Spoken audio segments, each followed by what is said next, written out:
Halo, selamat pagi semuanya. Nah, kayak yang udah di minggu lalu kan kita ada bahas tentang Subarasi bareng Dr. Trevino juga. Nah, di hari ini kita akan bahas Subarasi juga, cuman yang hari ini materinya rada sedikit lebih dalam sih dari minggu lalu kalau menurut saya.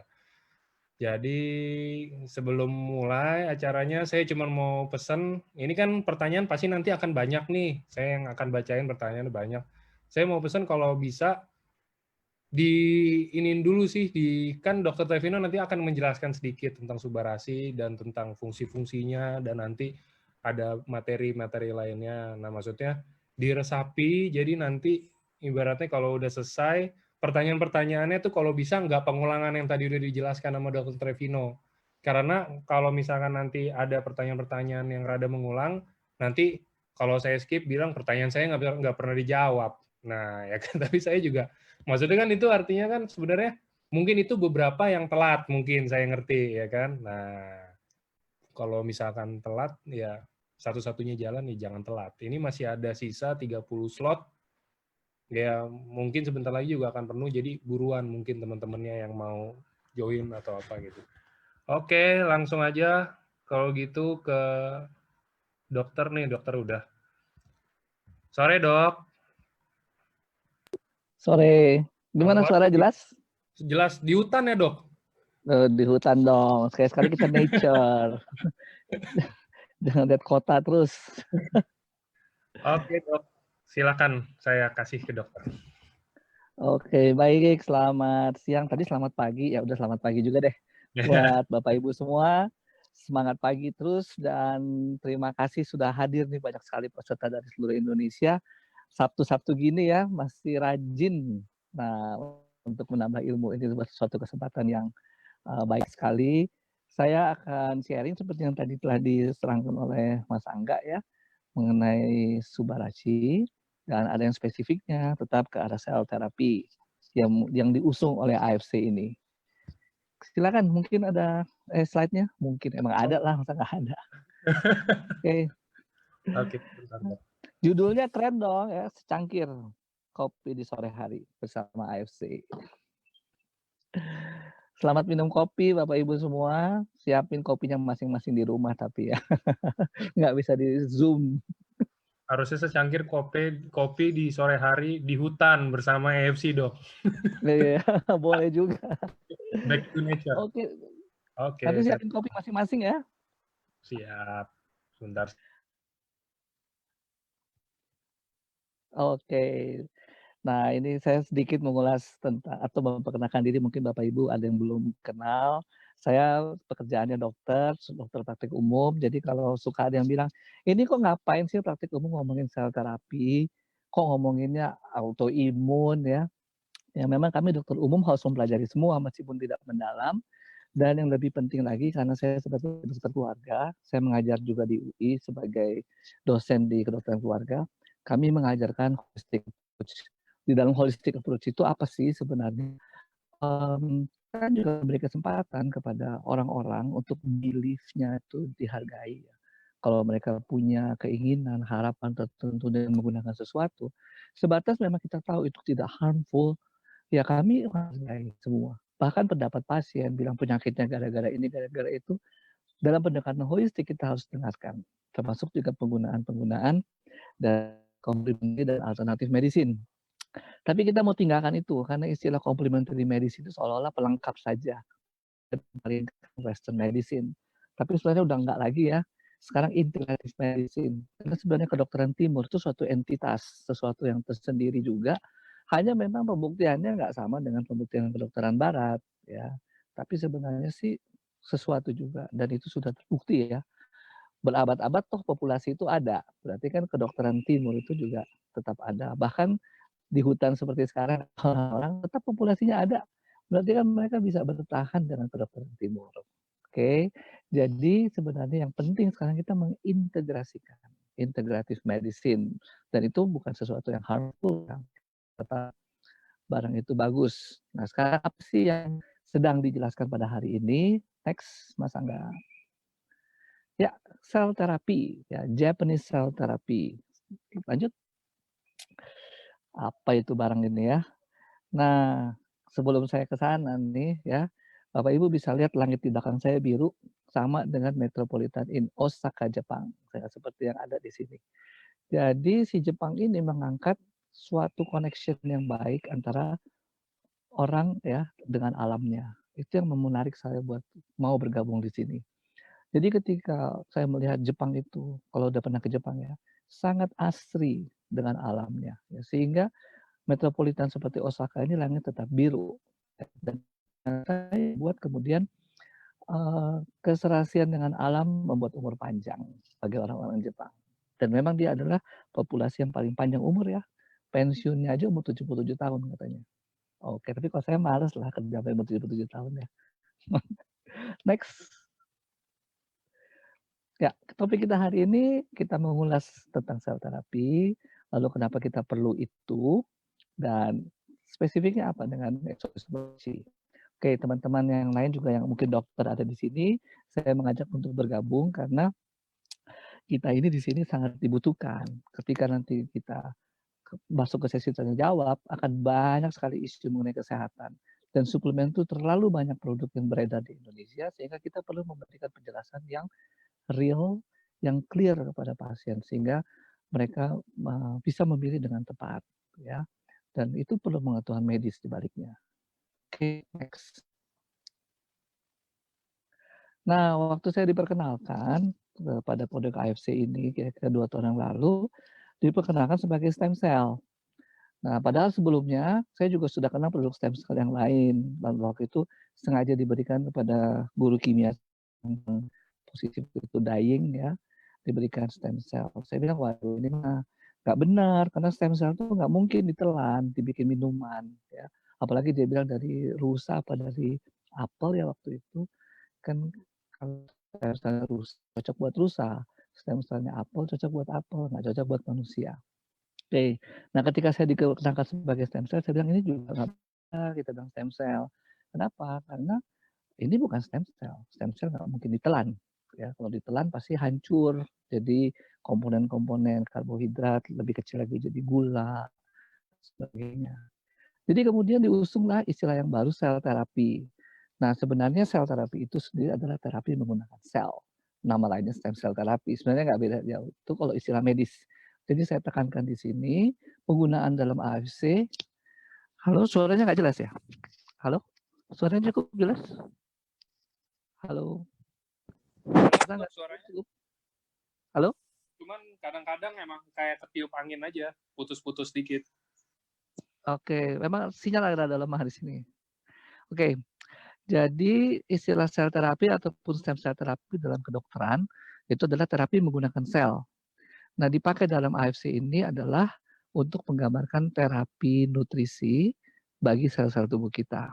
Jadi saya tekankan di sini bukan istilah medis baku ya, jadi jangan sampai ketukar-ketukar nih dengan apa yang dikatakan dokter. Tapi ini maksudnya adalah menggambarkan terapi nutrisi untuk sel-sel tubuh kita. Next.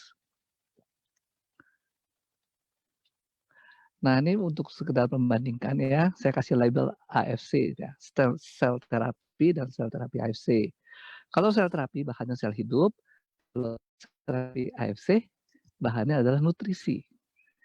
Kemudian apa yang terjadi? Sel hidup pada sel terapi akan berdiri, kemudian disuntikan ke dalam bagian tubuh yang rusak sehingga menjadi bagian dari organ yang rusak tersebut. Sementara kalau sel terapi AFC ini adalah nutrisi sehingga sel-sel yang ada di dalam tubuh kita meregenerasi dirinya sendiri untuk menggantikan sel-sel tubuh yang rusak. Jadi gimana kalau sel terapi ada sel hidup diambil, dibiak, kemudian disuntikan lagi ke dalam tubuh. Jadi kalau sel terapi tidak mungkin menggunakan hewan lain atau tumbuhan karena ya stem sel rusa ya buat rusa gitu contohnya ya. Tapi kalau ini sih dia itu adalah nutrisi alami diberikan kepada tubuh kita, diserap ya dalam bentuk minuman, diedarkan ke seluruh tubuh dan kemudian apa yang terjadi? Tubuh meregenerasi diri. Sel terapi bisa dilakukan oleh dokter yang terlatih. Saya sendiri juga nggak bisa karena saya nggak di training buat itu. Tapi kalau sel terapi AFC semua orang bisa melakukannya. Harganya mahal ya, dan kalau sel terapi dari AFC harganya lebih murah. Next. Mudah-mudahan tuh perbedaannya. Lalu kenapa kita butuh sel terapi yang AFC ini? Next. Nah, ini yang terjadi. Setiap hari miliaran sel kita mati dalam tubuh. Dan karena mati, kemudian seharusnya diganti, tapi ternyata nggak semua tergantikan. Dengan bertambahnya umur, tidak semua bisa diganti, akhirnya makin lama makin timbul kerusakan organ, dan akhirnya sakit. Next. Next. Nah, ini dia ada yang iseng meliti ya. Otak setiap hari kehilangan 190.000 sel. Kalau darah 2 juta sel dalam 1 detik. Waduh, banyak banget ya. Kalau kulit kita kehilangan 40.000 sel dalam 1 hari. Jadi begitu banyak sel yang rusak dan harus diganti. Dan itu sampai kita bahkan berumur 60 tahun, masih 40-an ya. Ada yang mau 70 barangkali di sini. Tiap hari terjadi seperti ini. Nah, satu saat tentu saja nggak semua kapasitas itu bisa tergantikan. Sehingga ada juga yang namanya membuat kerusakan organ. Next. Next. Ya. Jadi perlu diregenerasi sebenarnya ya. Kalau tidak diregenerasi, terjadi degenerasi. Ya. Tidak diregenerasi, terjadi degenerasi. Karena sel-sel tubuh itu mati, jaringannya rusak, organnya juga rusak, sistem organnya terganggu. Next. Nah, itu sebenarnya proses aging. Jadi proses aging, penuaan kita itu berlangsung secara alamiah dan tidak bisa dicegah. Ketika kita lahir, ya kita sudah lengkap. Ya, itu namanya maturity ya, pematangan pendewasaan. Dari sel yang sperma sama ovum, sel telur dan sperma menjadi lengkap. Ada mata, telinga, hidung, jantung, darah dan sebagainya. Itu maturitas pendewasaan. 9 bulan dalam keadaan kita udah matur. Kemudian setelah itu dengan berjalannya waktu, ya proses alamiah aging tidak bisa dicegah. Tapi yang bisa dicegah adalah sebenarnya premature aging dan premature death ya. Sekarang itu makin banyak kita dengar orang-orang umur 3 tahun sudah stroke, sudah mengalami gangguan hipertensi. Bahkan saya punya pasien yang paling muda umur 22 tahun sudah diabetes. Diabetesnya bukan diabetes anak-anak ya, tapi diabetes yang didapat. Tipe 2. Jadi sudah terjadi. Nah, ini harusnya dicegah karena sebenarnya kalau dulu ya saya belajar kedokteran, penyakit-penyakit seperti itu kan penyakit orang tua ya, dianggapnya penyakit degeneratif. Tapi sekarang umur 20-an ya sudah banyak yang kanker usus dan sebagainya. Ini yang harusnya bisa dicegah ya. Next. Nah, pertanyaannya apa sih yang menyebabkan kerusakan sel tersebut? Next. Next. Iya, ini dia nih ya. Kalau Bapak Ibu di Jakarta nggak akan lihat langit biru seperti yang di belakang saya. Pasti iri dong, pengen lihat langit biru seperti ini ya. Tapi di Osaka bisa. Nah, polusi udara, makanan tidak sehat, minuman tidak sehat, pengawet, pestisida, semua masuk ke dalam tubuh kita. Sehingga sel-sel tersebut rusak ya. Next.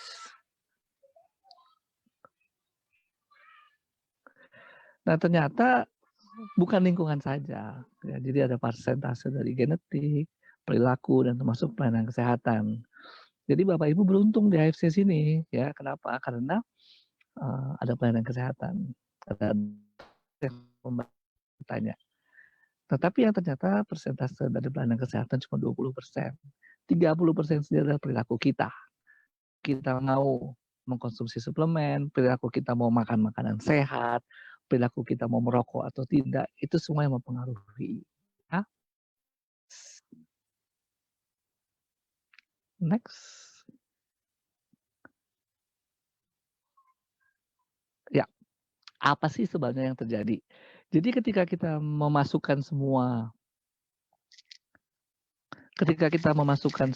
racun-racun itu ya, polusi lah, makanan yang tidak sehat ya, terbentuk yang disebut istilahnya radikal bebas ya.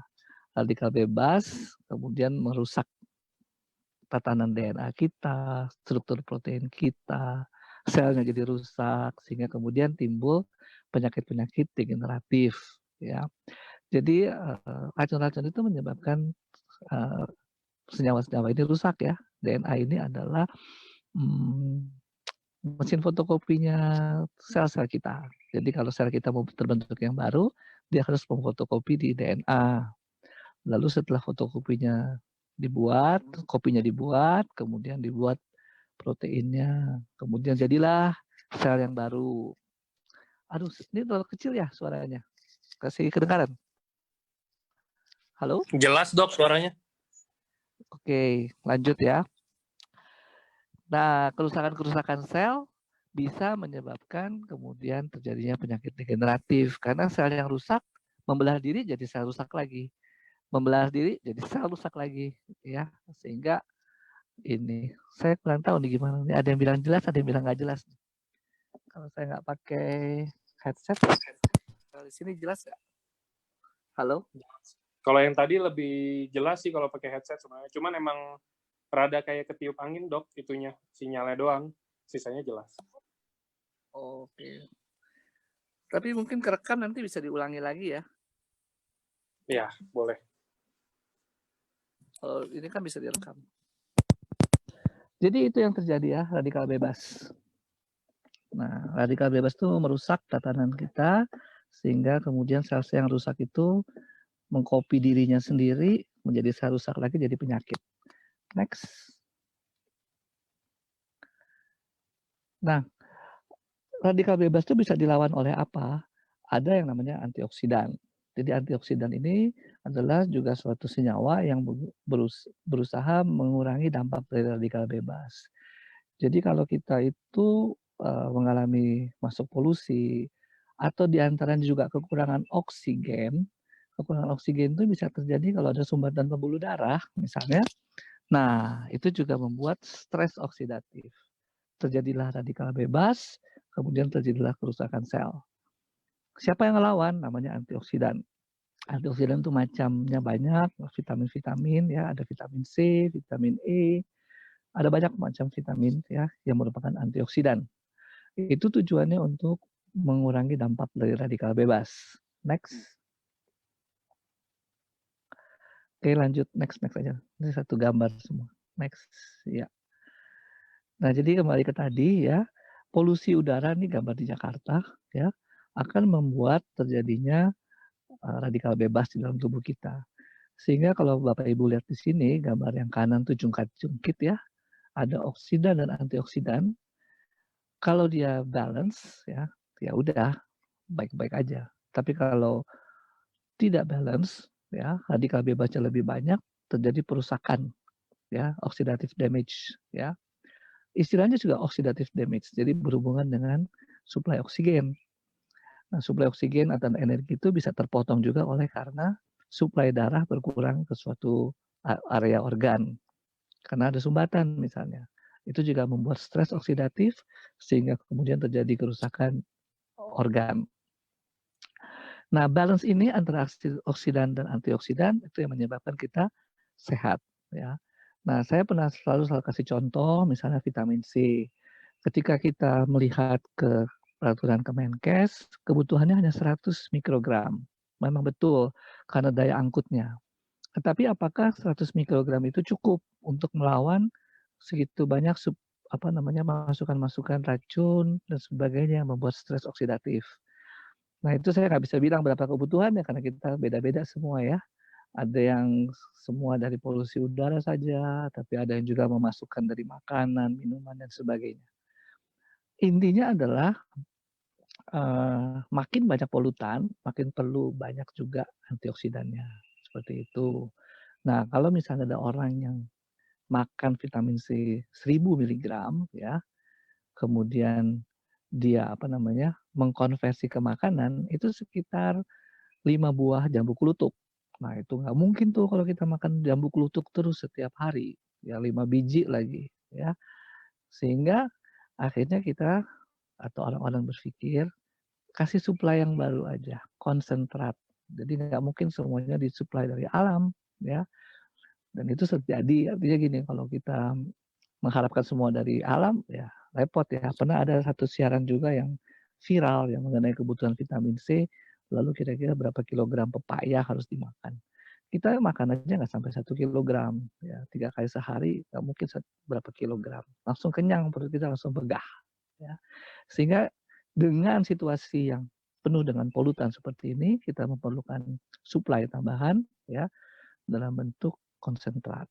Lanjut, next. Nah, kembali ke tadi ya, apakah dapat menyembuhkan? Saya resume dulu, kita jadi sakit degeneratif karena banyak kerusakan-kerusakan sel. Itu bukan proses penuaan, tetapi proses prematur aging yang terjadi karena banyak polutan. Polutan itu menimbulkan stres oksidatif yang harus dilawan oleh antioksidan. Kemudian kalau kerusakan-kerusakan itu tetap berlanjut, sel-sel mereplikasi diri, kita akan merasakan gejala-gejala penyakit. Nah, ini yang kemudian kita persepsikan penyakit dan pertanyaan berikutnya, kalau saya minum ini sembuh apa nggak sembuh? Ya, next.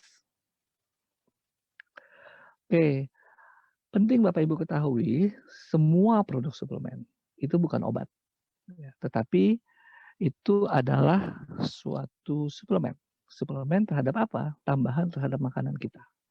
Jadi seharusnya kalau kita hidup dalam kondisi yang aman tanpa polutan, makanan yang kita konsumsi sesuai dengan rekomendasi dari Kemenkes, itu akan cukup membuat kita sehat dan mempertahankan kesehatan kita sehingga kita mencapai usia misalnya 70 tahun ya, seperti yang dituliskan sebagai angka harapan hidup orang Indonesia.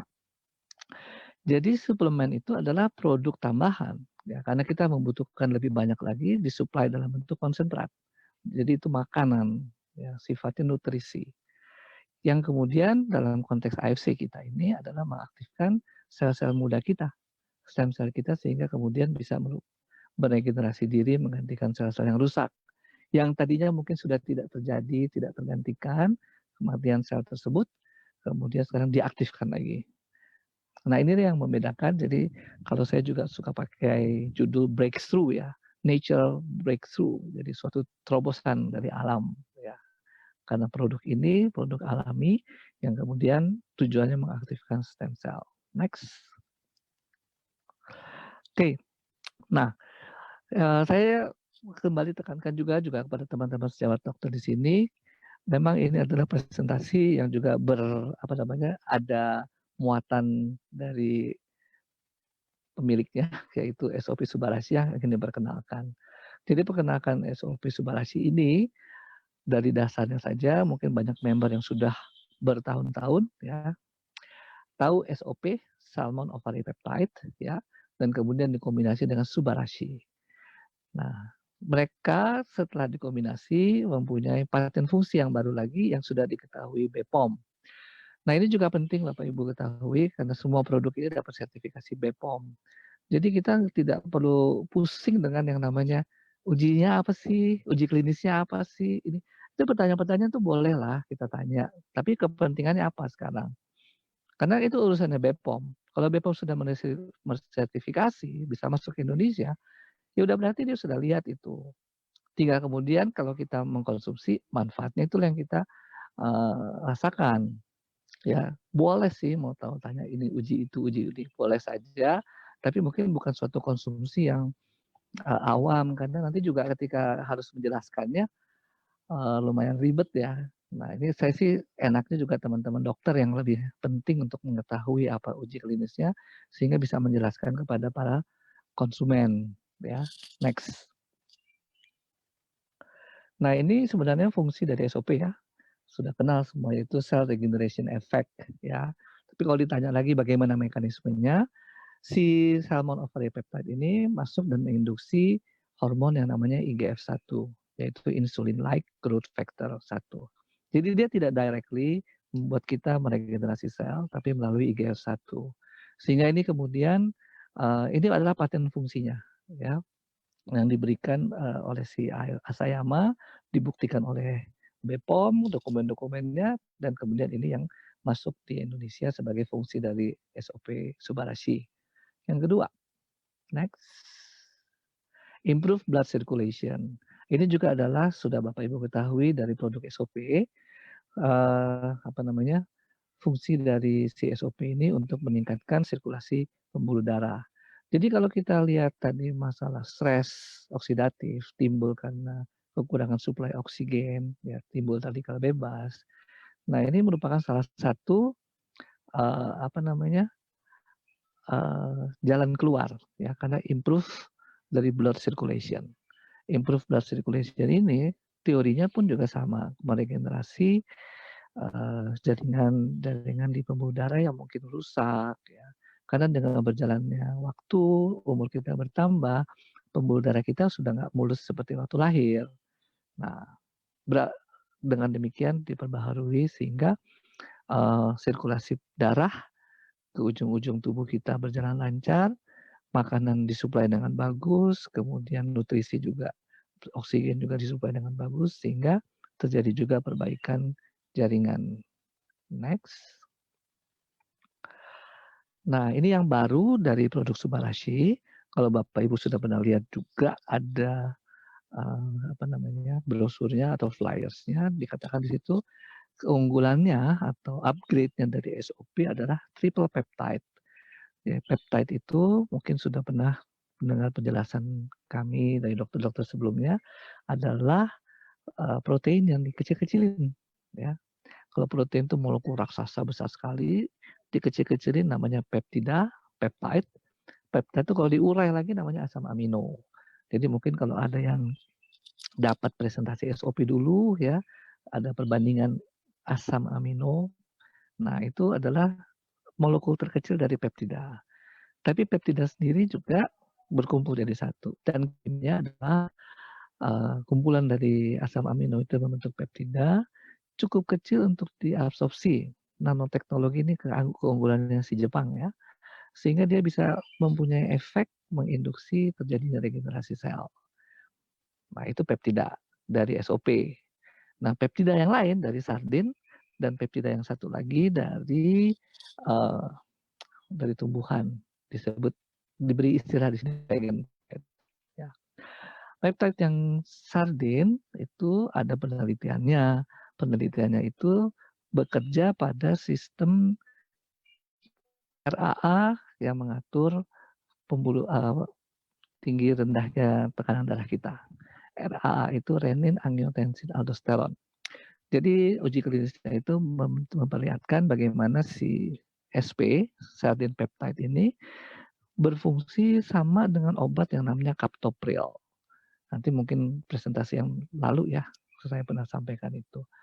Jadi punya efek seperti itu. Oke, nah itu bagaimana cara kerjanya?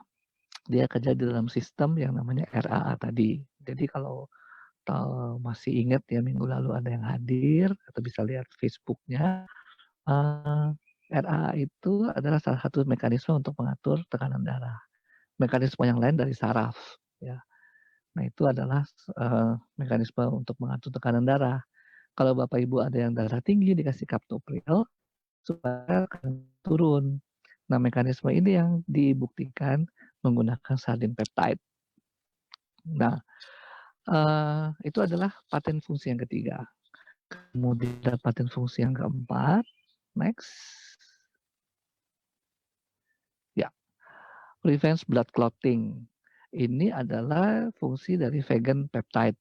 Ya, minggu lalu mungkin juga sudah saya jelaskan ya penyumbatan pembuluh darah karena trombus. Trombus itu adalah dari kata trombosit, sel keping-keping darah bisa berkumpul jadi satu. Kalau mau tahu kayak apa, kalau berdarah ya jangan langsung ditutup-tutup ya, biar aja netes sedikit deh gitu ya, netes taruh di gelas kayak atau di mana, nanti lama-lama jadi kental, jadi keras ya, kalau mau lihat ya. Nah itu yang dicegah ya. Clotting itu normalnya kalau luka, tapi bisa terjadi ternyata pada situasi abnormal menyumbat pembuluh darah disebut trombus, dan ini yang menyebabkan tekanan darah itu jadi tinggi ya karena apa namanya harusnya darah itu bisa beredar dengan lancar tapi ada sumbatan, sama seperti kalau Bapak Ibu nyiram bunga dengan selang ya, begitu selangnya dipijit langsung lebih tinggi. Itu yang terjadi juga dengan terjadinya penyumbatan darah ya, pembuluh darah. Nah, si fungsi subarashi dan peptide adalah mencegah terbentuknya clotting di darah, di pembuluh darah kita. Nah, ini merupakan salah satu fungsi untuk memperlancar peredaran darah juga, dan juga menurunkan atau mencegah terjadinya darah tinggi. Kalau clotting itu terjadi satu-satu, ya mungkin nggak masalah ya. Masalahnya kita nggak pernah tahu clotting itu terjadi di mana, dan itu tidak berasa. Sudah berasa kalau terjadi kerusakan. Sumbatannya cukup kuat, sampai 90%, sampai 100%. Nah, itu menyebabkan daerah sesudah sumbatan kekurangan darah. Sama kalau kayak kita tensi ya, lama-lama di sini pegel nih tangannya. Kalau kita cegah aliran darah ke tangan. Nah, clotting seperti itu, hanya kecil sekali kita nggak berasa. Dia hanya berasa kalau sudah terjadi kerusakan pembuluh darah. Nah, ini adalah paten fungsi dari subarashi, ya, dan ini hasil dari penelitian. Jadi kalau mungkin Bapak Ibu juga lihat ya, ini kerjasama dengan peneliti-peneliti dari Eropa, fungsi ini kemudian digabungkan dengan SOP menjadi SOP subarashi.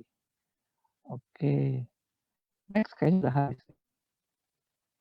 Ya, sudah habis. Nah, nanti kita masuk ke tanya jawab saja. Oke.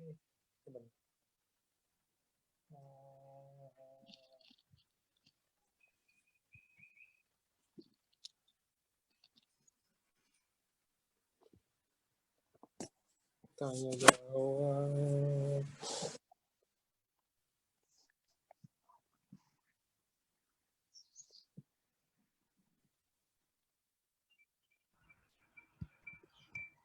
Nah,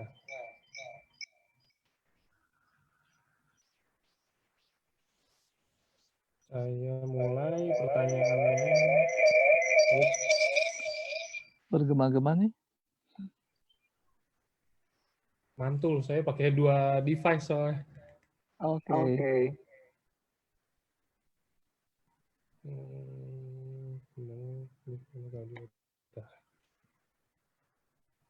Nih dok, ada yang tanya dari pertama. Subarasi untuk penderita Parkinson bagus nggak dok? Oke. Jadi Parkinson ini kerusakan selnya sel otak ya. Jadi fungsi dari SOP untuk meregenerasi diharapkan bisa berfungsi pada penderita Parkinson. Ya, tetap kita membutuhkan waktu ya meregenerasi sel. Satu, kedua kita membutuhkan nutrisi. Jadi jangan sampai orang-orang yang diberikan SOP ini tidak cukup nutrisinya. Itu pun akan mempengaruhi hasil. Ya. Jadi SOP ini men-trigger regenerasi. Tapi kalau nggak ada sumber protein dan sebagainya, tetap tidak akan ada hasil. Ya. Jadi kalau mau ditanya untuk hampir semua penyakit degeneratif, SOP ini berfungsi. Ya, tinggal kemudian nutrisi yang membantu juga supaya bisa bisa berhasil ya. Next. Oke.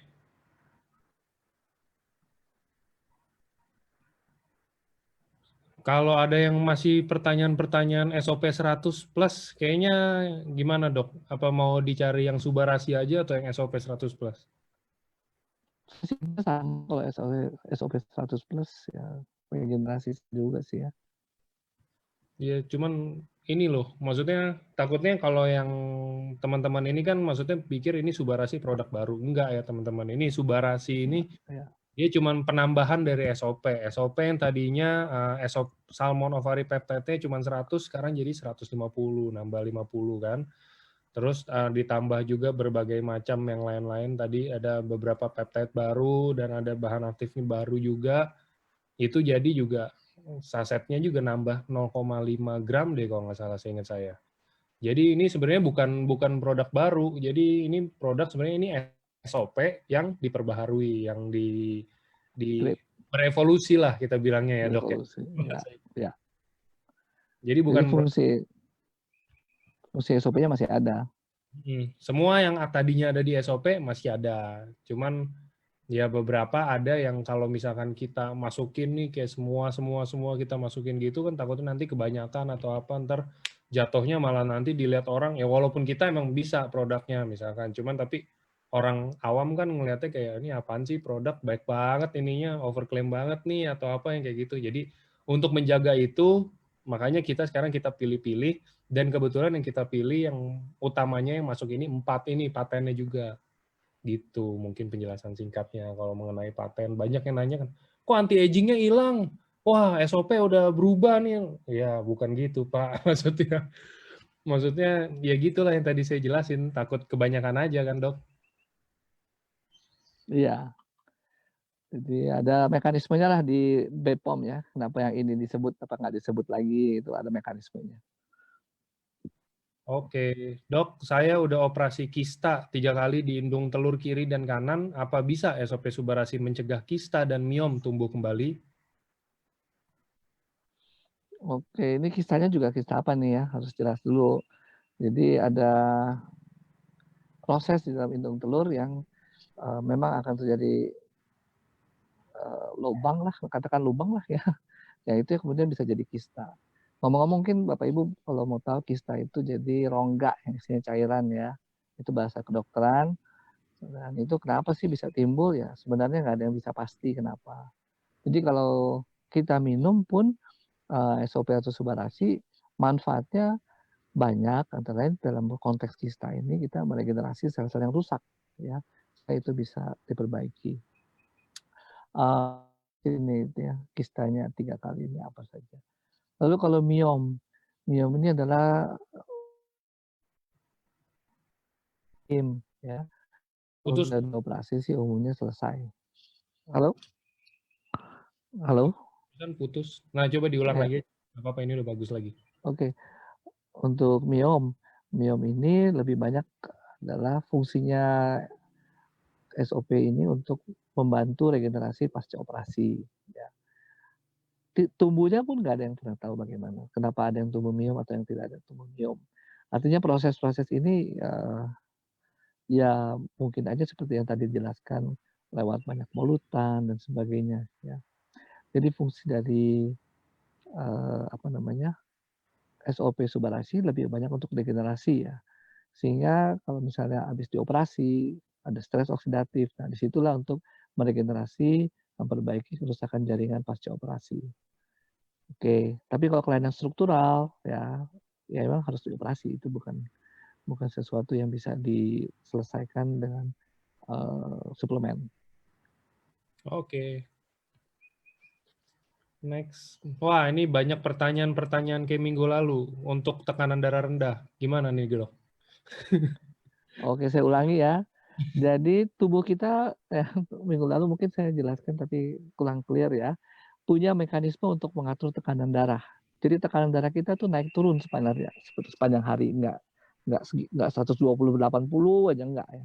Dia akan mulai dari yang paling rendah pagi hari, naik siang ya, kemudian setelah makan agak turun lagi, nanti sore naik lagi ya, sampai malam terus aktivitas kita berkurang turun lagi.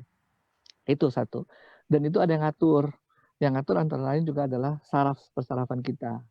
Nah, persarafan kita itu punya detektor di sini nih. Kalau pernah megang sini ya, di bawah leher sini nih, di bawah dagu leher, ada denyut-denyut. Detektor itu akan mendeteksi kalau tekanan darah kita turun. Terus kemudian jantung kita pompa lebih kuat lagi, ya. Nah, apa yang maksudnya? Artinya kalau misalnya kita punya mekanisme itu masih bagus, nggak mungkin darah kita dibiarkan turun terus sampai akhirnya nol, ya, nggak akan.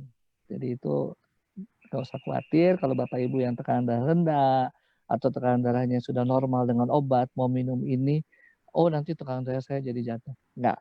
Selama detektor kita itu normal dan mekanisme itu berjalan, nggak akan dibiarkan tekanan darah kita rendah. Tapi kita harus maintain. Jadi kita harus latih misalnya dengan cara apa?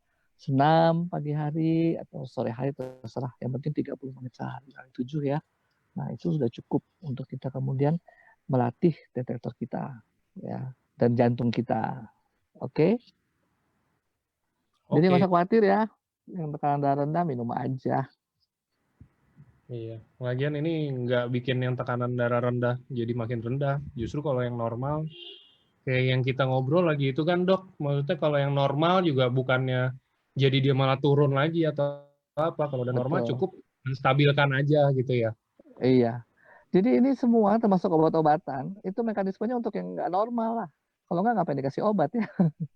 Yang Jadi nggak normal dinormalkan, gitu judul aja. kita aja anti hipertensi, bukan bukan apa, bukan Bukan tekanan darah.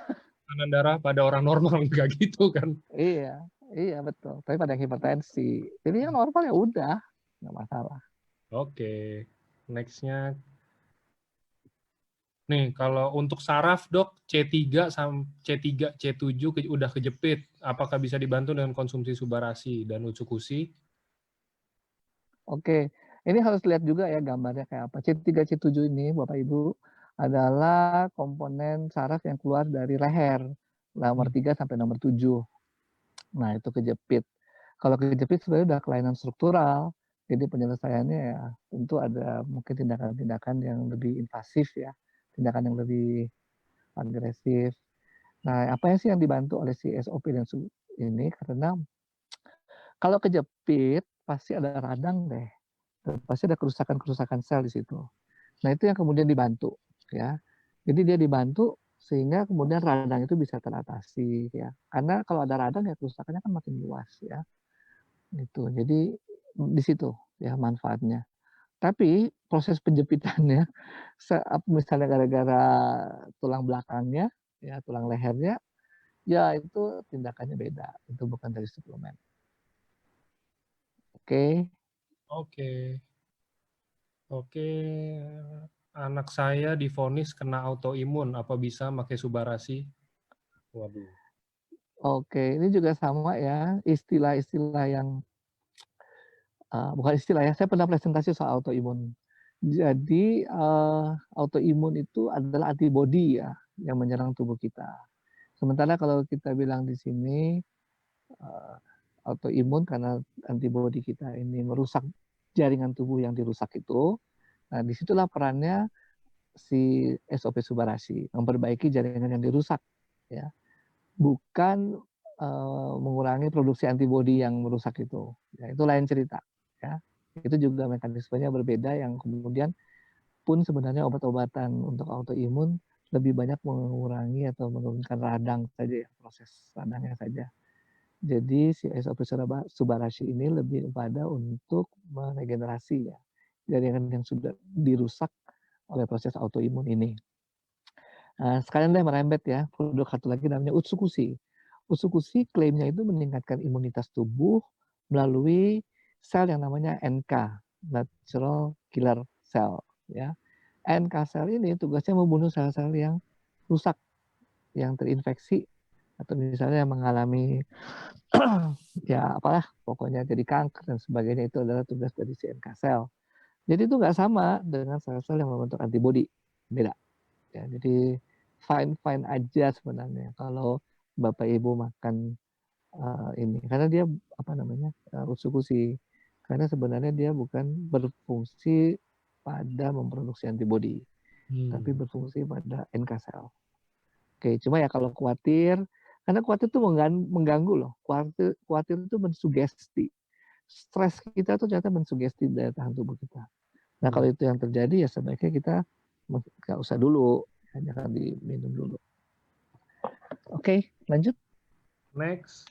Ini nanya lebih ke arah nanya ini sih, berapa banyak. Jadi, mama saya kena stroke tangan kiri dan kencing manis udah 10 tahun dan bisa jalan tapi pelan-pelan.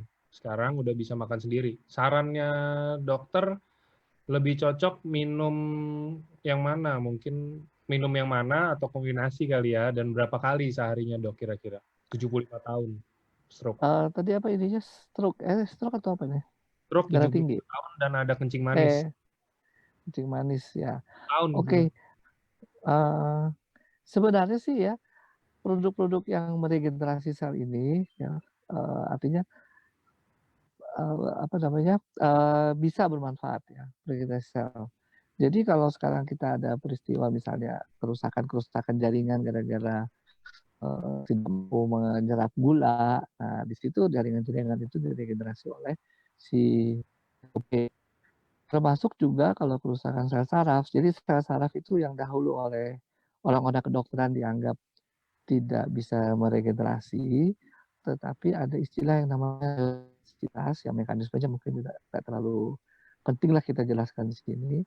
Atau juga ada penelitian-penelitian lain yang memasukkan stem cell ke dalam otak bisa membantu meregenerasi orang-orang yang menderita stroke. Artinya ada kesempatan di sini untuk kita juga mencoba mengaktifkan sel-sel tubuh kita yang sudah ada di dalam tubuh kita untuk meregenerasi diri. Nah, yang penting juga untuk kita ketahui, kita perlu waktu. Tadi udah disebutkan perlu nutrisi, perlu makanan yang bagus ya untuk sel-sel meregenerasi diri. Yang kedua perlu waktu. Jadi waktunya nggak akan sama seperti kalau misalnya kulit kita mau meregenerasi diri itu jauh lebih cepat. Tapi kalau sel-sel otak tentu saja perlu kita juga perlu suatu latihan sehingga stimulasi ya, terus dirangsang sel-sel otak kita untuk melakukan regenerasi. Oke. Tadi apa lagi ya? DM ya. Untuk DM juga sama ya. DM tipe 2 itu adalah sebenarnya tubuh kita tidak bisa mengkonsumsi gula yang ada di darah. Sehingga karena nggak bisa masuk gulanya, tumpuk di darah. Makanya gula darahnya naik. Nah, itu terjadi kerusakan-kerusakan di jaringan sebenarnya. Itu yang kemudian direparasi, diregenerasi. Ya. Nah, satu kerusakan jaringan juga adalah kerusakan pembuluh darah dengan SOP pembuluh darah itu atau ya perbaikan akan membantu penyembuhan. Oke. Next.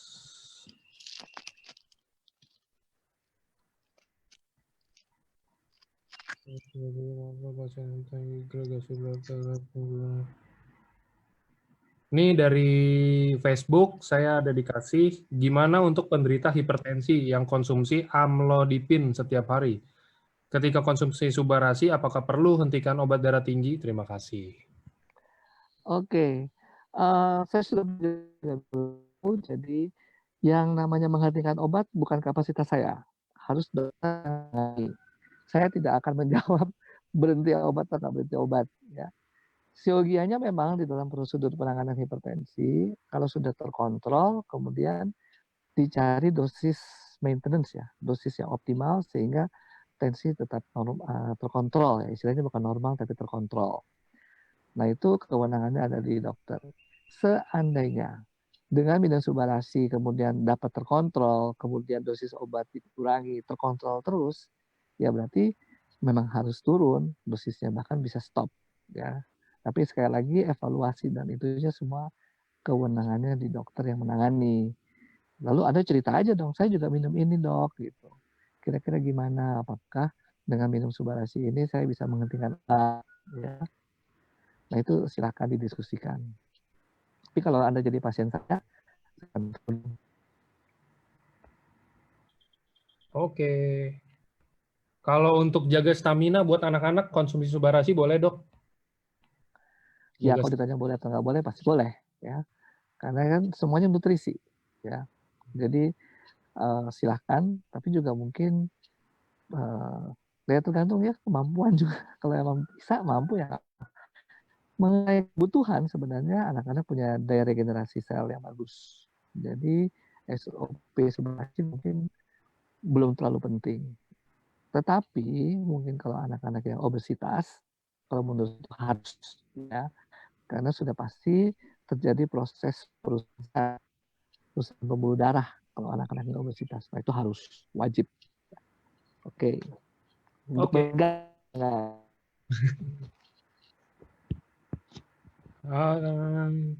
SOP Subarasi dan SOP gluten free nggak? Gluten free karena dari Chinese pearl barley ya dok ya? Iya betul.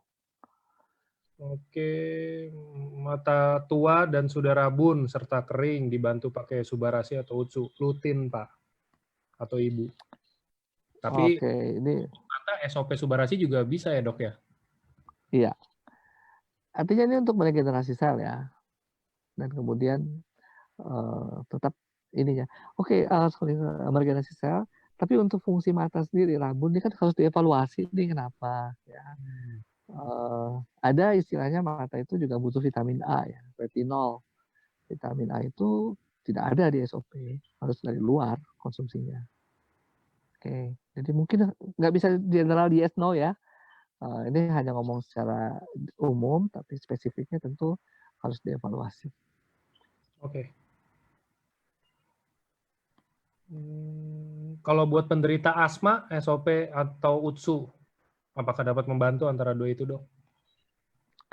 Ya, asmanya sendiri karena penyempitan itu sebenarnya peristiwanya ini ya, peristiwanya itu bisa apa istilahnya? Bisa balik sendiri. Orang asma tuh pasti bisa reversible. Jadi yang mungkin perlu dihindari kalau dia jadi kronis dan kemudian membuat kerusakan-kerusakan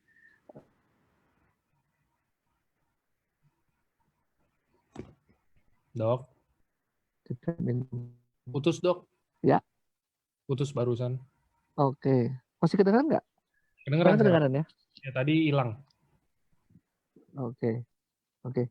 Jadi si penyakit yang bisa balik sendiri ya, reversible istilahnya. Tapi ya kalau dia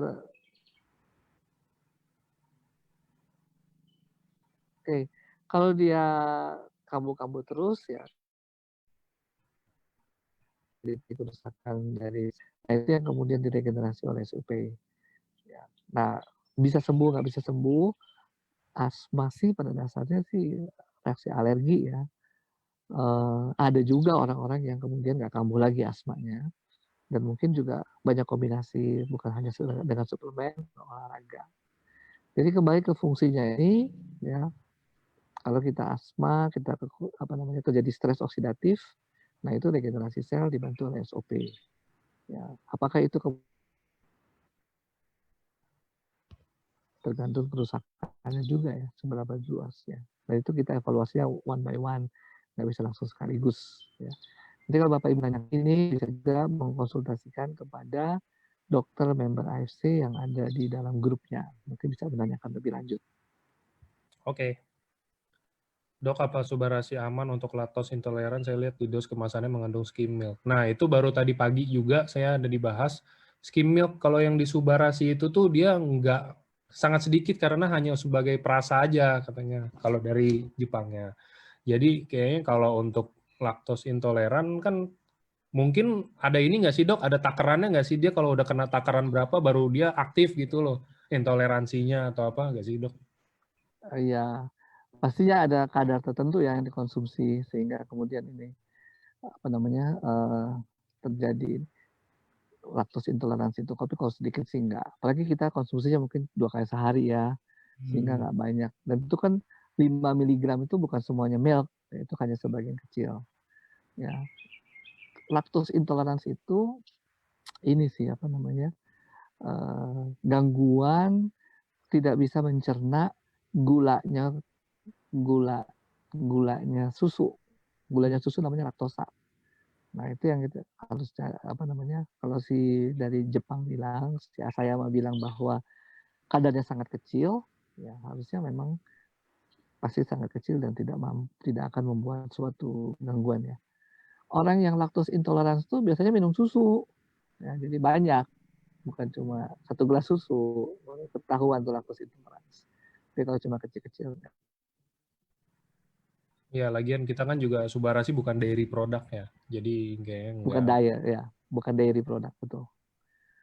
Oke, next-nya ini juga jadi saya penasaran juga nih. Dok, apakah Subarasi kan yang patennya itu ada yang prevent blood clotting, pembekuan darah, trombosit gitu kan. Ada hubungannya dengan DBD nggak dok? Hubungan hubungan apa nih maksudnya kira-kira nih? Kalau DBD itu kan ini ya, berdarahnya itu Ya. kenapa? Pengaruhnya mungkin ya, kalau paten yang blood clotting itu ada pengaruhnya ke penyakit DBD apa enggak gitu. Oke. DBD ini demam berdarah kan, itu seringnya terjadi turun sehingga ada perdarahan. Itu sih yang terjadi ya. Sedangkan kalau Subarasi ini kan mencegah pembekuan darah ya. Oh maksudnya khawatir kali ya, nanti kalau perdarahan jadi nggak stop ya. Saya sendiri belum pernah baca sih, tapi kalau logikanya nih blood clotting yang dicegah oleh si si Subarasi ini adalah dari keping-keping darah trombosit tadi, dicegah supaya nggak terjadi penyumbatan. Nah kalau DBD trombositnya udah rendah, ya. Jadi perdarahannya bukan gara-gara tidak terjadi clotting ya, tapi memang nggak ada trombosit, ya, nggak ada trombosit. Dan kemudian kalau misalnya katakan kita konsumen itu subbarasi dan kemudian kita apa namanya mengalami DBD, trombosit kita turun ya stop aja dulu, ya nggak masalah juga kita stop. Karena ini bukan satu apa ya obat ya, artinya kalau di stop ya apa-apa. Kalau Oke. khawatir tetap aja stop dulu aja. Oke. Dok, saya ada penyumbatan yang diakibatkan oleh pengapuran 80% di darah. Apakah Subbarasi dapat membantu membersihkan pengapuran tersebut? Terima kasih. Baik, pengapurannya juga harus didetailkan ya sebenarnya. Kan kadang-kadang ini dokter untuk menggampangkan penjelasan dia bicarakan pengapuran. Nah, penyumbatan dalam pembuluh darah itu mekanismenya ada 2, aterosklerosis atau yang trombus tadi. Subbarasi ini membantu yang trombus ya. Sementara CSOP-nya ini membantu kalau terjadinya sklerosis. Jadi kalau penyumbatannya karena itu akan terbantu. Tapi mungkin kalau makanya pengapuran ini yang harus jelas juga apakah maksudnya pembuluh darahnya jadi kaku ya. Saya kurang jelas ya. Tapi yang bisa dibantu adalah penyumbatan akibat penumpukan lemak tadi LDL ya, sklerosis ya, atau karena clotting ya, trombus itu yang dibantu oleh SOP Subbarasi. Oke, Oh, lanjut. lanjut. Customer saya laktos toleran udah.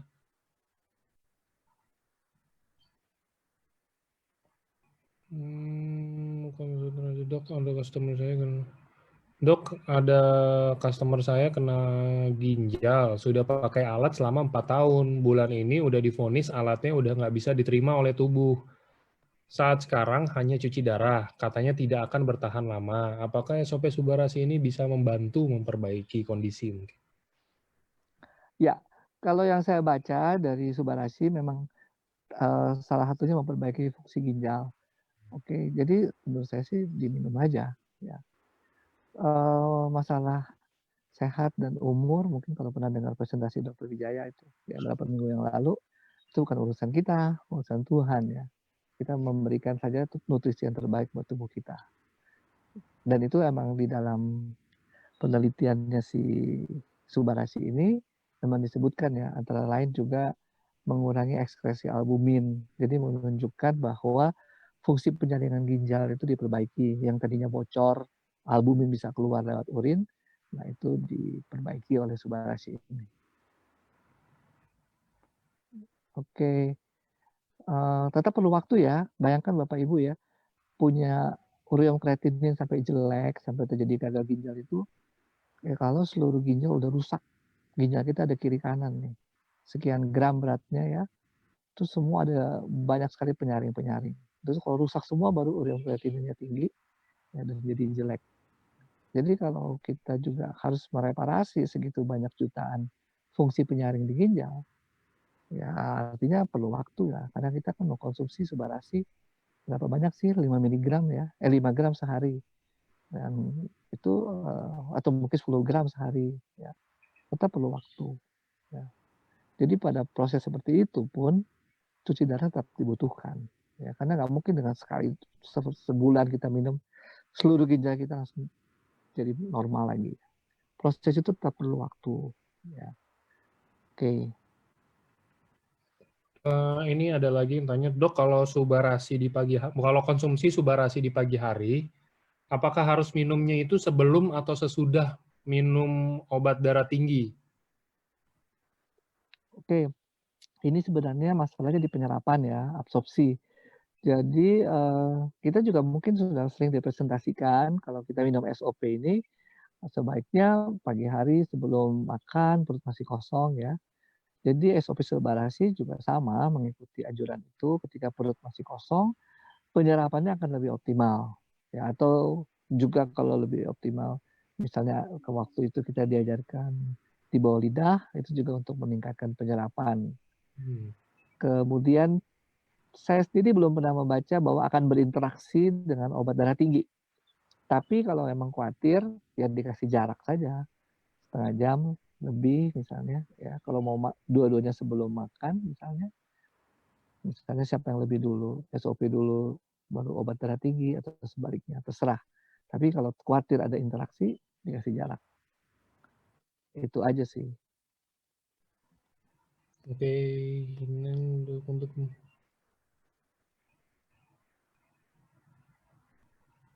ini ada case. Dok, ada case ibu saya 53 tahun, stroke, diagnosa dokter HB terlalu tinggi dan trombositnya juga terlalu tinggi. Menurut dokter terjadi kelainan sumsum tulang belakang. Mungkinkah karena trombositnya berlebih bisa menyebabkan blood clotting dan akhirnya stroke? Dan bagaimana Subarasi bisa membantu? Ini mana sih? Saya lagi baca juga. Ibunya kenapa itunya tinggi? Stroke 53 tahun, terus didiagnosa dokter HB-nya terlalu tinggi dan trombositnya juga. Katanya ada kelainan di sumsum tulang belakang. Oke. HB terlalu tinggi itu namanya polisitemia. Jadi karena sel-sel darah yang merah yang diproduksi cukup banyak. Tapi yang produksi sebenarnya bukan sumsum tulang belakang ya. Sumsum tulang saja, nggak pakai belakang. Sumsum tulang memproduksi sel-sel darah, kemudian terlalu tinggi sehingga mungkin ini yang kekentalan darahnya meningkat ya. Sehingga terjadi hambatan aliran darah di otak nih, terjadinya stroke. Kemungkinan seperti itu ceritanya. Ya. Nah kalau ceritanya seperti itu, pertama nih ya, pasti dengan adanya stroke, terjadinya hipoksia, kekurangan oksigen, ada jaringan yang rusak mengalami stres oksidatif. Nah di situ perannya SOP Subarashi. Ya. Kemudian mungkin juga terjadi dengan banyaknya sel-sel darah di dalam pembuluh darah, terjadi kerusakan dari lapisan pembuluh darah, lapisan paling dalam pembuluh darah yang disebut endotel. Terjadi sumbatan-sumbatan juga, atau mungkin juga clotting. Nah disitulah perannya Subarashi. Jangka panjang kalau Bapak Ibu minum SOP ya, ada mekanisme regenerasi sel, tapi itu jangka panjang ya. Jadi tidak secepat kalau kita meregenerasi sel kulit misalnya, karena itu terjadinya di saraf ya. Jadi yang paling cepat yang kita dapatkan manfaat dari SOP ini adalah meregenerasi sel akibat jaringan-jaringan mungkin yang di sekitar pembuluh darah yang rusak tersebut di otak mengalami stres oksidatif. Tambah juga produk dari SOP ini ada antioksidan yang juga untuk melawan stres oksidatif yang terjadi di jaringan otak yang stroke. Mungkin itu yang saya bisa bantu untuk jelaskan. Oke, next-nya. Dok, kalau orang yang mengalami penyempitan usus dan lambung akibat luka-luka di lambung dan usus, dan sekarang lagi proses penyembuhan, tapi di endoskopi masih ada luka dan penyempitan, bagusnya konsumsi Utsu aja dulu atau SOP dan Utsukushi, ya dok? Usu aja dulu ya, dengan usu dulu itu mungkin 1 bulan. Kita targetkan bahwa luka-luka itu sembuh karena ada mekanisme healing ya, dan dibantu oleh suplemen ya, ada antioksidan di dalam usu, di dalamnya juga ada fucoidan yang mengaktifkan HGF ya, hepatocellular growth factor. Nah itu semua berguna untuk meregenerasi sel, memperbaiki sel ya. Ditambah dalam usukusi juga ada probiotik ya. Probiotik ini untuk membantu sel-sel imunitas kita berlatih jadi kuat, jadi kompeten dan juga mengaktifkan NK sel. NK sel yang juga tugasnya menseleksi sel-sel yang rusak, ya, sel-sel yang terinfeksi dan sebagainya untuk dibunuh. Ya. Nah, mungkin setelah 1 bulan sudah lancar, ya, entah mau diendoskopi lagi atau enggak, terserah, tapi baru kita bantu regenerasi sel dengan SOP. Nah, SOP ini sendiri juga banyak antioksidannya, versinya berbeda dengan yang Subarashi, beda dengan Usukushi. Nah, itu saling melengkapi tentu saja sehingga terbentuk jaringan baru. Itu yang mungkin saya bisa sampaikan untuk kasus yang disampaikan tadi. Oke, Lanjut. lanjut. Ini ada yang nanya COVID, tapi mau untuk ininya aja, konsumsinya maksudnya berapa banyak Subarasi dan Utsu. Ini jadi gini, dok teman saya usia 57 sekarang, udah kena COVID kemarin itu, udah nggak bisa nyium bau minyak kayak putih. Dia minum vitamin seperti vitamin C, B, D. Sekarang kondisinya udah bisa nyium bau minyak kayu putih, tapi belum maksimal, baru sedikit aja. Dia udah pesan SOP dan Utsu, tapi masih inden.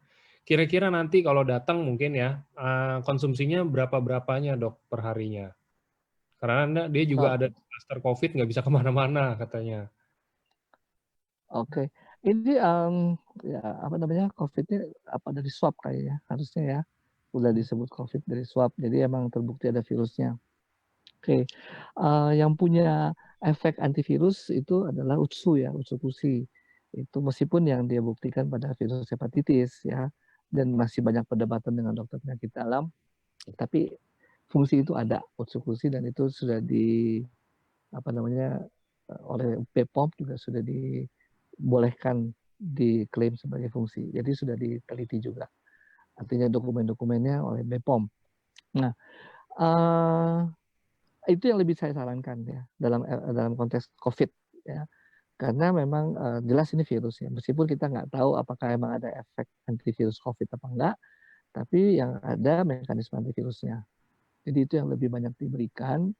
Kemudian vitamin C, B, D silakan lanjut. Kenapa? Karena tidak ada di dalam produk Utsu ya. Vitamin C ada di produk SOP ya.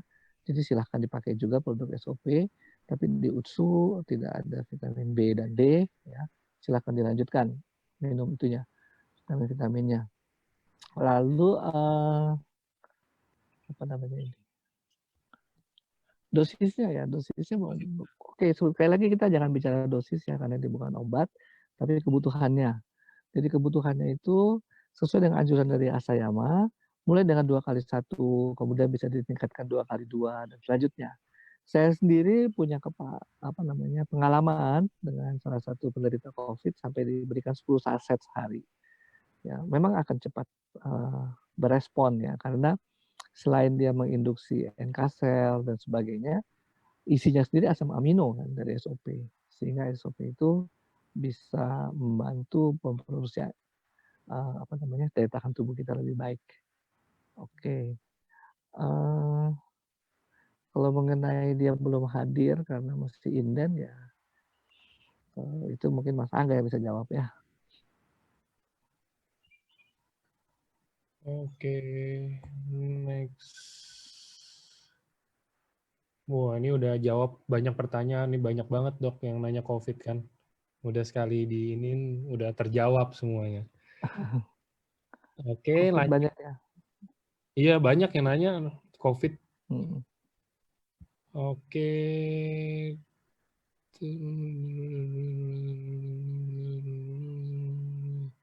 Dok, teman saya ada yang diabetes, kadar gulanya 245. Selama 3 minggu, konsumsi SOP 100, kadar gulanya jadi 180. Tapi ada keluar titik merah di mata. Nggak terasa sakit. Lalu menghentikan konsumsi SOP 100-nya. Kondisi sekarang setelah berhenti konsumsi, kondisinya katanya titiknya memudar. Mohon sarannya, dok. Ya, mungkin titik merahnya apa ya, saya juga kurang tahu, tapi itu kebetulan aja sih kayaknya sih. Kalau yang paling mungkin kan perdarahan ya, perdarahan perdarahan lokal ya, entah kejadiannya kenapa perdarahan, bisa aja kebentok matanya dan sebagainya, itu masih mungkin ya. Dari produk SOP sendiri, ingredients-nya tidak menyebabkan pembuluh darah mudah pecah ya, nggak ada ingredients-nya. Jadi mungkin kebetulan saja ada titik merah ya, dan kalau memang itu adalah perdarahan, perdarahan otomatis akan berkurang setelah 2-3 minggu diabsorpsi lagi oleh tubuh ya, darah yang keluar itu. Jadi sih sebenarnya nggak, saya sih mungkin nggak periksa langsung, cuma saya pikir nggak ada hubungannya antara perdarahan atau titik merah di mata. Kalau dengan gula darah turun, seperti tadi mekanismenya yaitu, kan kalau DM itu, apalagi DM tipe 2, gula darah itu numpuk di darah karena tubuh nggak bisa ngambil gula darah itu, nggak bisa dipakai. Nah, itu mekanisme itu yang dikurangi dengan regenerasi sel-sel tubuh yang sebagian besar ini yang tidak bisa mengambil gula tersebut. Sehingga kalau sudah diregenerasi, sekian minggu kemudian gula bisa dipakai, ya masuk akal, ya. Cuma kita jangan happy dengan 1 kali periksa, tapi kita harus rutin mengontrol gula darah kita. Karena bisa saja pada saat itu terjadi sesuatu, 180, tapi kemudian kita lupa dengan makan kita dia naik lagi, ya. Oke, jadi tetap selamat yang sudah turun dan upayakan bisa turun terus ya. Jangan happy dengan 1 kali ngumpul aja. Oke. Ini ada yang bilang darah saya rendah malah jadi normal sekarang konsumsi itu. Boleh aja, nggak masalah. Kalau udah normal ya udah happy lah yang penting. Distabilkan aja. Dok, Iya. ada yang nanya lagi. Dok, kakak teman saya sering sekali gula darahnya turun. Konsumsinya SOP Subarasi dan Utsukushi atau gimana? Ini gula darah turun. Oh, ini berarti lawannya ya, Dok ya? Biasanya kan gula darah naik, ini gula darahnya turun, nggak stabil berarti. Terus pertanyaannya adalah? Ini konsumsinya SOP Subarasi atau Utsukushi atau dua-duanya atau gimana, Dok? Oke, kembali ke tujuannya apa yang mau dicapai. Sekali lagi ya, kalau gula darah turun, ya sebenarnya kalau kita mau menurunkan gula darah lagi buat apa? Karena udah oke gitu ya, udah normal. Jadi nggak perlu diturunkan lagi kalau karena gula darah. Makanya sekarang ketika kondisinya sudah normal, kemudian gula darahnya katakan normal, minum suplemen ini targetnya apa? Itu yang mungkin harus diperjelas. Ya. Tapi pastinya nggak akan menyebabkan gula darah turun terus. Ya. Sekali lagi nih, mau obat, mau suplemen, semua dalam konteks selalu yang abnormal. Ketika sudah mencapai kondisi yang baik, normal, optimal, ya itu tubuh akan mempertahankan. Tubuh akan terus mempertahankan kondisi itu. Jadi nggak akan membuat yang sudah turun gula darahnya turun terus, gitu. Atau tensi yang turun jadi turun terus. Nggak. Karena tubuh punya mekanisme itu untuk mempertahankan yang normal tadi. Oke, jadi kembali ke tadi ya. Jadi kita mungkin japri-japri aja. Apa sih harapannya dari mengkonsumsi SOP dan UTSU? Oke. Oke, ini ada case selanjutnya. Apakah SOP Subarasi bisa membantu kornea mata yang sudah keruh jadi mendekati lebih normal? Yang dimana dokter udah menyarankan untuk melakukan transplantasi kornea, Dok. Iya, saya Anak sendiri umur belum pernah. 8 Kenapa? tahun. Di anak umur 8 tahun. Oke, kayaknya sih kalau sudah jadi keruh udah permanen ya sifatnya. Makanya oleh dokternya disuruh untuk apa namanya transplantasi ya, ganti kornea. Penyebabnya apa juga mungkin mesti diperjelas dulu nih kenapa ya. Kalau penyebabnya jelas, eh, apa misalnya ya pada anak kecil ya. Ini penyebabnya sih dia ada ceritain sedikit, Dok. Jadi dari umur 3 tahun mata sering sakit karena alergi protein. Padahal dari lahir itu matanya normal dan sehat, bukan cacat. Tapi kalau makan protein kebanyakan jadi alergi. Sekarang makan protein udah nggak masalah, tapi kalau kebanyakan mata jadi bisulan atau bintitan. Terus keadaan matanya itu yang kena itu jadi rada buram. Jadi kayak kalau katanya misalkan ditutup mata kirinya, mata kanan yang buram. Terus katanya kalau udah disaranin transplantasi, tapi kalau transplantasi itu kalau nggak cocok bisa ke-reject. Kalau misalkan cocok pun tahannya cuma 1 sampai 2 tahun, habis itu harus operasi lagi. Mata kirinya minus 4,5. Nah itu pertanyaannya tadi. Kira-kira apa bisa jadi mungkin manjangin gitu ya tadi 1-2 tahun jadi berapa gitu, Dok? Ya, saya mungkin nggak bisa begitu spesifik ya menjelaskannya. Tapi ya intinya kembali kepada fungsi tadi. Yaitu kalau itu karena penyakit degenerasi, maka regenerasi sel bisa membantu memberikan jawaban. Ya, tapi kalau memang bukan karena itu, tentu mungkin ada cara yang lain ya untuk menyelesaikan masalah mata ini. Gitu kalau ya, saya juga nggak bisa bilang detail. Mungkin kalau nggak japri ya supaya saya lebih tahu apa sih gambarannya kenapa ada yang kelainan tersebut tuh ya. Nah, ini juga ada yang nanya, Dok, Subarasi kan meregenerasi sel, baik yang rusak, meregenerasi sel baik, dan yang rusak tidak diregenerasi. Contoh kayak misalkan sel kanker atau apa gitu kan nggak keregenerasi. Kenapa bisa zat aktifnya ya hanya menginduksi sel yang baik dan tidak menginduksi sel yang buruk? Apa yang menghalangi Subarasi untuk menginduksi sel buruk? Oke, jadi Subarasinya ini SOP-nya ya, SOP Subarasi. Kan diperlihatkan dalam presentasi yang dulu waktu masih SOP berdiri sendiri, ada mekanisme melalui IGF-1. IGF-1 ini kan apa namanya, produksi tubuh, jadi bukan sesuatu yang dikonsumsi dari luar. Jadi SOP menginduksi terjadinya produksi IGF-1. Jadi IGF-1 itulah yang direspon oleh sel-sel tubuh untuk meregenerasi diri. Jadi bukan langsung SOP ya membuat regenerasi. Itu mekanismenya sehingga nanti yang nggak perlu ya dia nggak akan melakukan regenerasi. Yang perlu dia melakukan regenerasi sel-sel yang perlu maksud saya.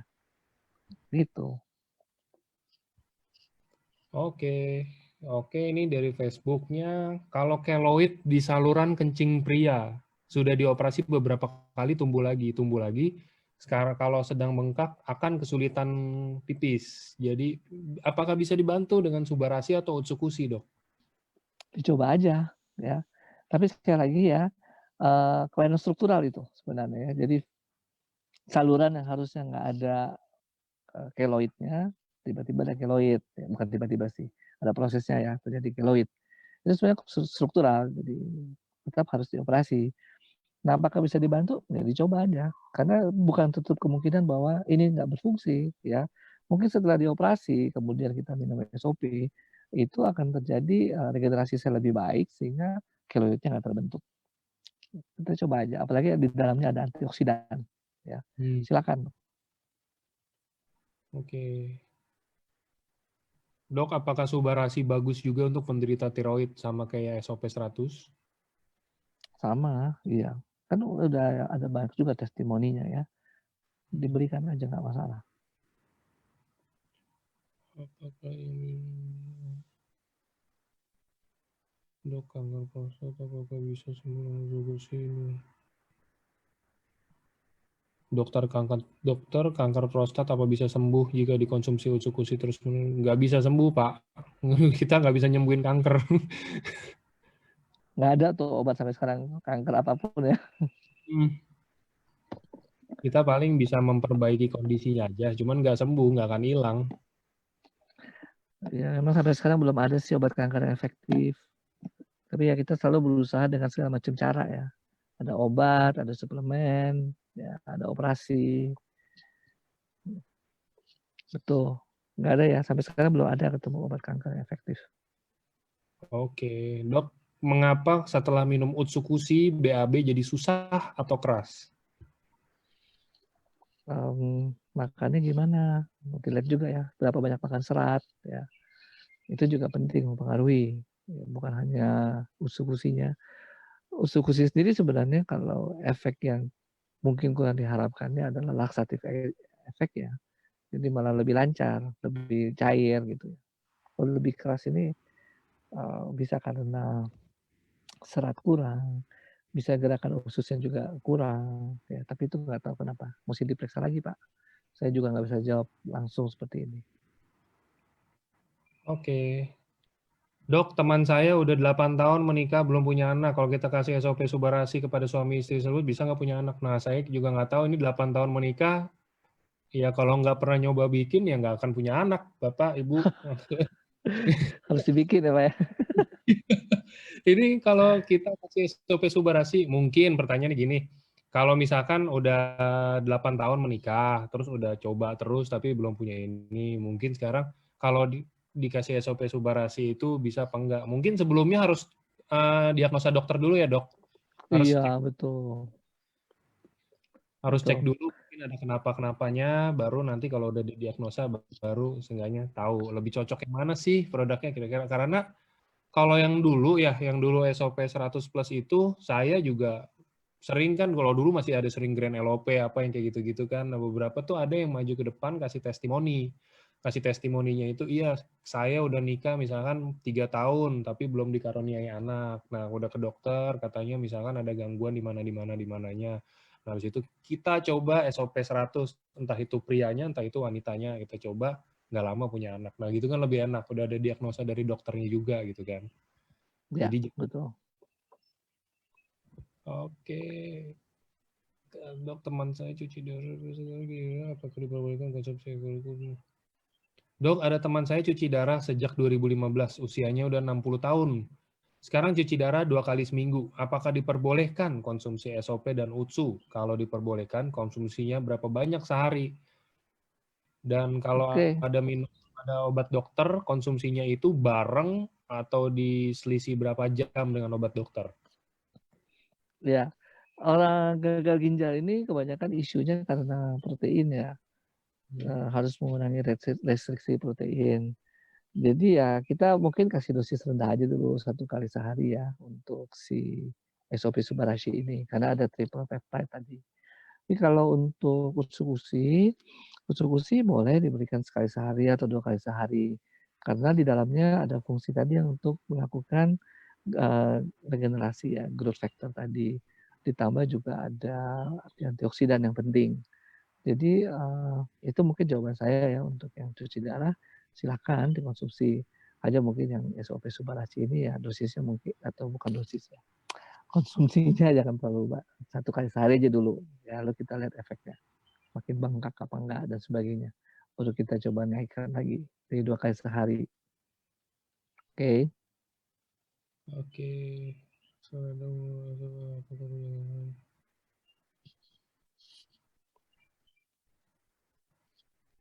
Karena gangguan liver.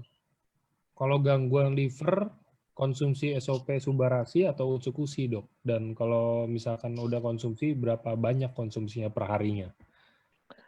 Iya, anjurannya sih usus-gusi ya, seperti yang diklaim apa namanya, dinyatakan sebagai fungsinya dari, Asayama. Jadi untuk, orang-orang yang sakit hati ke minum usus-gusi, entar jadi happy, apalagi kalau dia bikin jaringan, dikasih konnichiwa tiap hari, sakit hatinya hilang. Oke. Nah, ini juga pertanyaan udah sering, cuman mungkin boleh diinin lagi. Belum ada pertanyaan hari ini. SOP bisa tidak untuk meregenerasi bantalan lutut sehingga dapat memproduksi minyak kembali? Intinya kalau regenerasi sel tetap bisa, ya. Karena bantalan lututnya ini kan rusak ya, itu jaringan tulang rawannya rusak.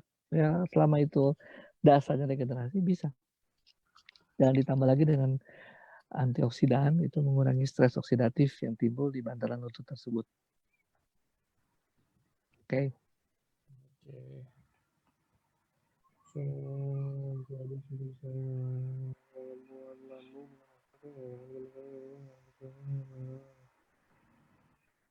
Misalnya breast cancer tidak mau berobat karena chemoterapi.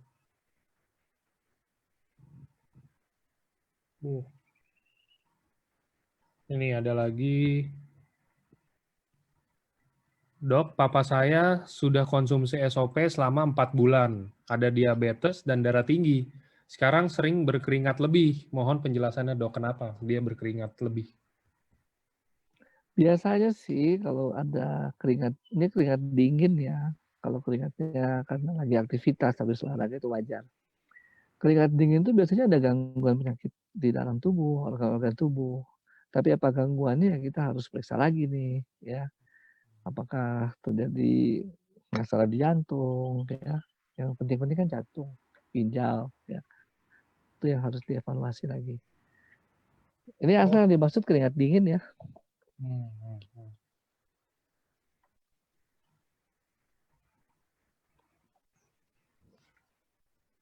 Dok, Minum, kreatinin sudah tinggi, minum SOP 2 kali 2, apakah bisa kreatinin bisa turun sedikit demi sedikit? ya kita cobalah. Ya, terutama kalau menurut saya sih Subarashi ya.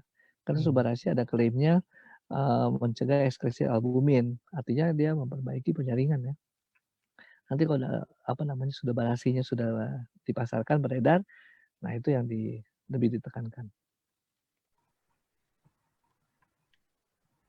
Oke, ini dari Facebook ada yang nanya ginjal lagi dok mungkin. Mertua saya gagal ginjal, fungsinya udah tinggal 5% dan cuci darah 2 kali seminggu. Makan dan minum Mhm, sekarang sudah dikontrol. Kemudian minggu lalu saya beli SOP 1 saset per hari di sore hari. Setelah mhm. konsumsi SOP tidurnya itu enak, tapi pada Mhm. hari ke-6 mulai terjadi cekukan nggak berhenti sehingga nggak bisa tidur dan besoknya dibawa ke UGD. Karena selama ini nggak pernah cekukan, otomatis SOP jadi tertuduh dan pemakaiannya dihentikan. Nih pertanyaannya, apakah SOP emang benar bisa menyebabkan kayak begitu? Dan gimana saran selanjutnya, Dok? Setelah dihentikan ini apa dampaknya? Pengen tahu juga sih. SOP-nya di-stop, cekukannya berhenti apa tidak, ya. Cekukannya kan refleks ya, refleks dari saraf, ya. Apa yang menimbulkan ya di dalam sarafnya. Jadi, apa namanya, sedangkan isinya SOP, kan ada peptida, ada antioksidan, sebenarnya sih tidak ada directly yang merangsang saraf, sehingga kemudian terjadi sering cekukan ya. Jadi mungkin harus kritisi lebih lanjut lagi nih. Dan juga tolong informasinya dong ya. Kalau setelah di stop SOP, cekukannya berhenti nggak nih? Oke. Oke.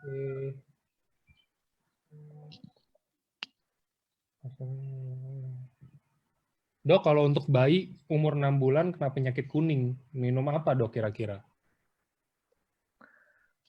Udah 6 bulan sakit kuning. Biasanya sih ASI dulu ya 6 bulan kan. Kayaknya sih boleh juga ngomongin minuman lain-lain, tapi mungkin mesti ASI lah nomor satu ya. Sakit kuningnya ini juga kenapa nih? Mesti tahu juga nih. Japri aja kali ya. Oke, oke.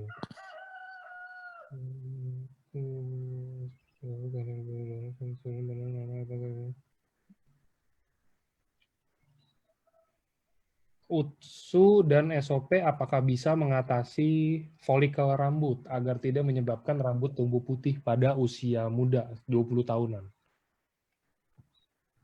Yang ada sih sebenarnya supaya rambut nggak rontok ya. Itu yang saya ketahui dari produk UTSU maupun SOP. Tapi kalau nggak jadi putih, ini pewarna rambut nih hubungannya dengan pewarna rambut si pigmen itu. Hmm. Ya, belum pernah baca sih, tapi mungkin kalau ada punya pengalaman silakan share loh. Oke. Ini kayak saya saking minum SOP-nya saya ketebelan makanya saya cukur dok. Saya habisin.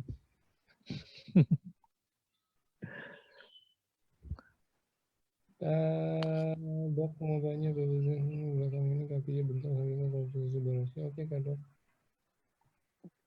Dok saya efektif apa regenerasi stem cell? Dok, tante saya kena Parkinson. Ini udah di Parkinson udah ya dok tadi ya dok? Tadi udah. Suami saya bawaannya. Nah ini suami saya konsumsi SOP. Kenapa ya dok bawaannya ngantuk terus, mau tidur terus katanya. Ya, salah satu yang saya pikirkan adalah efek regenerasi sel. Jadi energi yang dipakai untuk aktivitas mungkin lari ke regenerasi. Sehingga akhirnya ya untuk regenerasi ya kita perlu istirahat banyak lah supaya regenerasinya jalan. Makanya jadi ngantuk. Oke. Oke, kita cari 3 pertanyaan terakhir mau ya dok. Enggak. Biasa kalau saya bilang 3 pertanyaan terakhir baru pertanyaan keluar semua banyak. Biasanya gitu.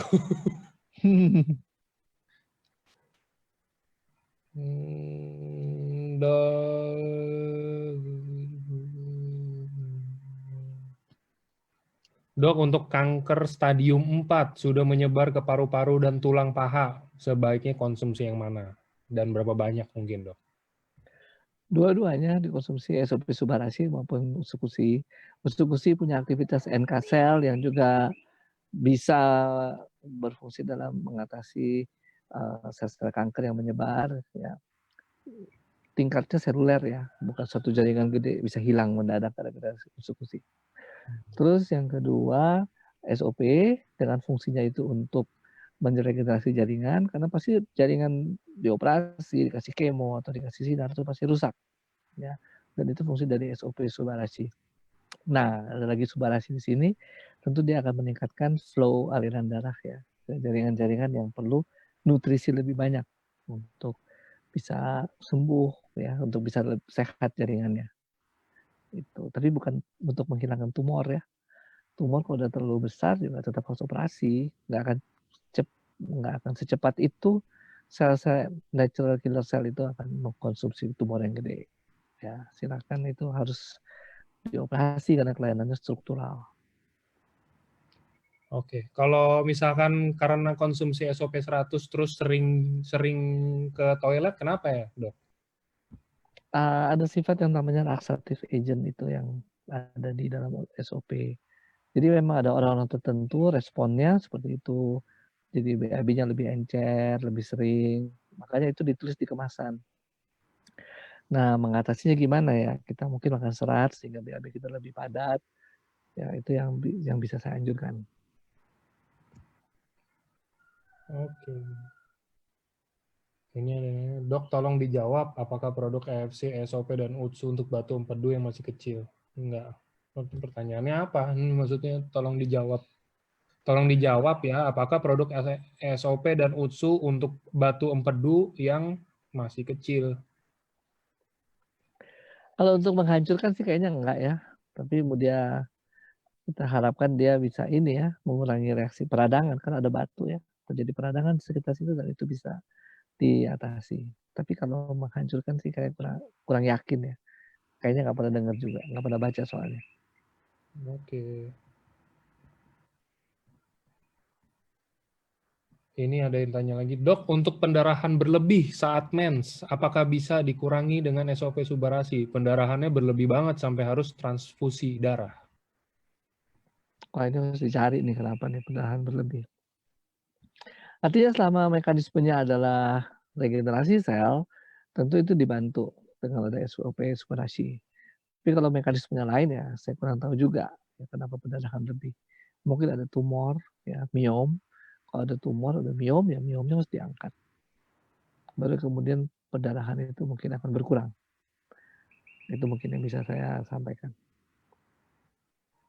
Oke. Oke, sisanya ini